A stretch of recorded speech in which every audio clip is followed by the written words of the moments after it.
Can I get makeup in here real quick, or?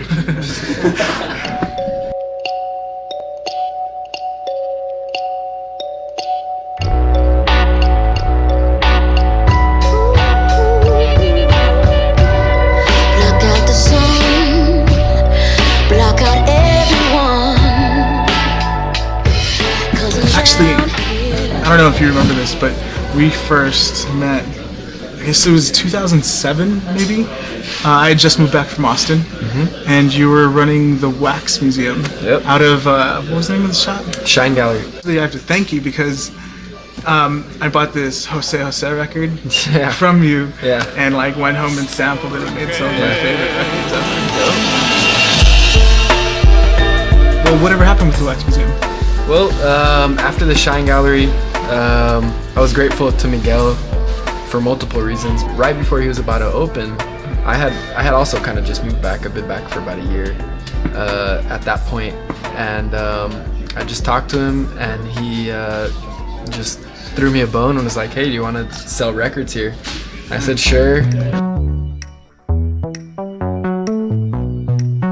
were DJing at the time too, right? Yeah. I remember I met you up later on in Black Market. Yeah. I did that for 2 years, and things were going well. You know, Paso, I think I might have been maybe a year or two ahead of where I should have been. If I had maybe waited a couple years, I might have done a little better.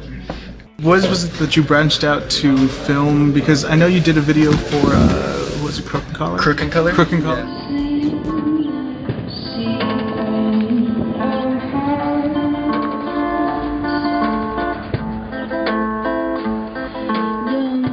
How'd you get behind the whole camera? My first camera was my dad's Olympus OM1. It's a 35 milli. Just started shooting on that, understanding light.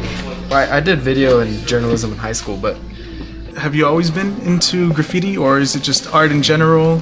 yeah, you know, it's kind of funny. I guess I was kind of a closet graffiti artist, as it were, you know. Just like I never really got up. I never tag banged or anything. But I would always keep a book, you know. I did little color pieces, and I would throw pieces up in a sketchbook with one of my homeboys. Later on, I learned how to use a can, just like local people, Grave, Miker, those dudes, kind of learning from them, you know what I mean, and learning, you know, and essentially, I mean, everything is relative to, you know, holding a pencil, holding a pen, you know what I mean. You're basically moving a line, and I think that if you're gonna tackle visual art, you know what I mean, you should be well-rounded like that.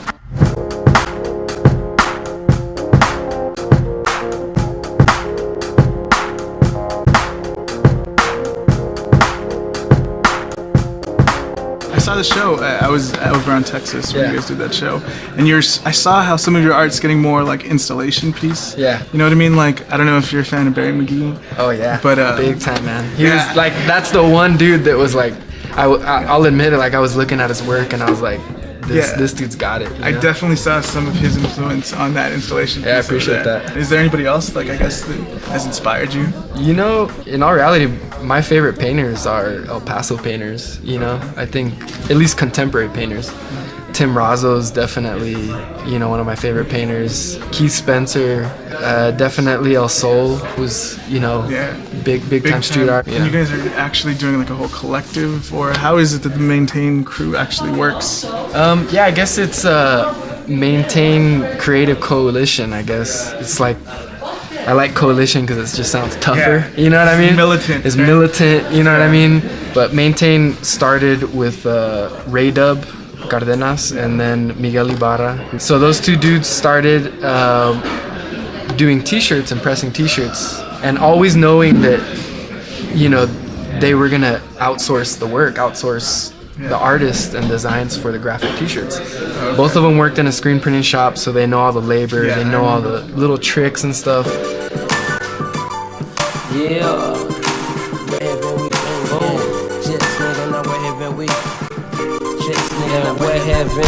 There's finally, I think, this sense of community in El Paso where it's like, I mean, you have people like doing the whole First Friday thing, like you have a bunch of like art galleries trying to do things. Yeah. How do you think that's gonna grow? Do you think it's gonna grow? Like, are we finally gonna get to that point where El Paso makes it beyond El Paso? Yeah, you know, I don't know. It's tough, man.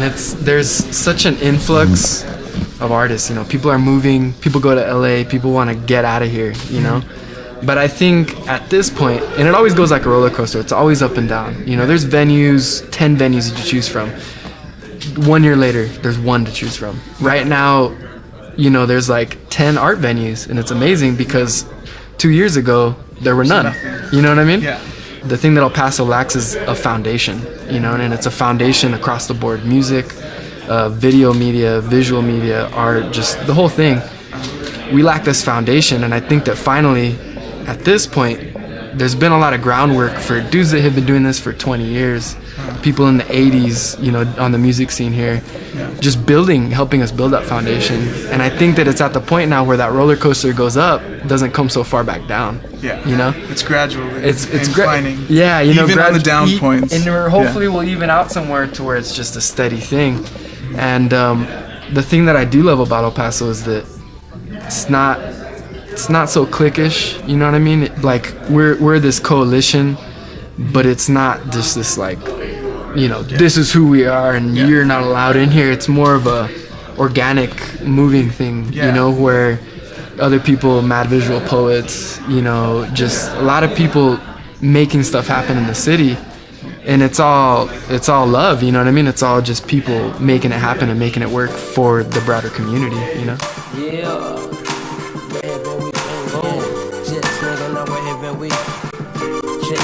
Where haven't we been? Yeah, life on this go.